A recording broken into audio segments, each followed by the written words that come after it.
6 decades before the O.J. Simpson murder trial, the Lindbergh baby case was considered America's trial of the century.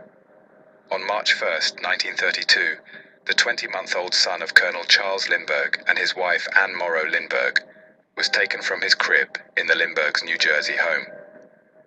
The ensuing trial of German immigrant carpenter named Bruno Richard Hauptmann would become a media spectacle, with photographers taking forbidden photos while court was in session, and an American public consuming every detail of testimony. The 1935 trial predates modern television, so film cameras didn't capture arguments before the court, witness testimony, or the judge's frustrations over media coverage. But reporters chronicled each detail of Hauptmann's kidnapping and murder trial. Under direct examination, on January 2, 1935, Colonel Lindbergh was asked by the prosecutor to revisit the moment he realized his son was gone.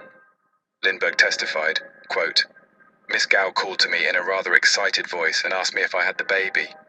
End quote. The prosecutor then asked, quote, "What happened from then on?" Lindbergh responded, quote, "I immediately went upstairs into the nursery, and from the appearance of the room I realized, and from the appearance of the crib, I realized that something had gone wrong. As I entered the room, of course I at first and immediately looked at the crib.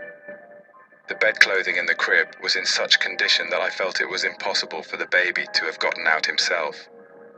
I knew that neither my wife nor Miss Gow had taken him, because Miss Gow had asked me if I had him, and my wife was upstairs. The clothing was standing.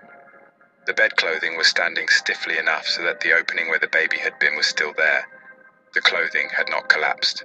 End quote.